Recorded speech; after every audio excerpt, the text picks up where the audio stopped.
Hello everyone. I'm going to try to convince you that this is an interesting topic in less than 4 minutes, so I'm going to try to do my best. But before talking about the approach that we want to do with this cascading modeling approach, I would like to introduce the team we're working with.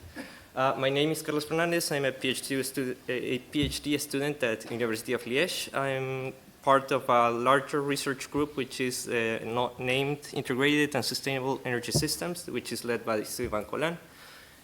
From the team, you're actually going to meet a lot of us today. You already met Umer. Claudia is doing a poster soon, and Sylvain, you know Sylvain, or if you don't know him, he's a very tall guy. It's easy to find him. Regarding what are we doing? So each of us is kind of tackling a different research question, but for my case, I'm trying to understand how energy planning can be facilitated for developing countries to tackle the challenge of energy transition. And to do that, I think there are two major factors that come into play, right? When we talk, on one side we have complexity, because you've seen one or several of these graphs that show that depending on the time scale that you're considering, or maybe the approach that you want to give, like design or strategy, or the topics that you want to take, is if it's social, economics, or engineering, or the aggregation level, if it's community level, or if it's a national level, a lot of these factors will affect on the type of energy modeling that you want to consider. So it's a very complex topic. And then on the other hand, we have limitations, which is if there's how we can deal with the lack of resources for training personnel to do and work with energy modeling. Usually social aspects are disregarded or misrepresented. Energy transition is becoming really urgent and not something that we have a lot of time to work towards. And also because of all this, planning has become more complex. But thankfully for me, a lot of the team is actually working on very different topics, and that actually allowed us to find some synergies and complementarities between the work that we're doing, the models, the ideas, and the approaches that we're taking to tackle this question. And based on that, we actually decided to do this cascade approach, which is basically based on that each tool has its strong points and limitations. There are always overlaps between models if we're talking about energy modeling, and outputs and inputs among tools can be complementary. So we know that we have to go to whatever data availability we have there, and we need to produce a long-term energy planning for a country.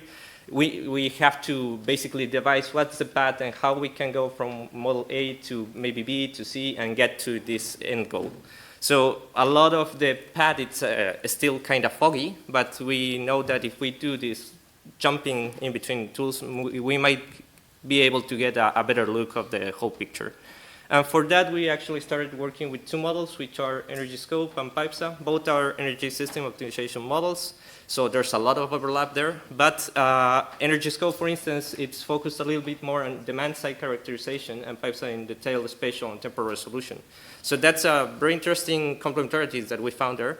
And thanks that these two modeling frameworks have their own models, and they are open source, we were able to create our own country-level models for the case of Bolivia, which we're trying to tackle.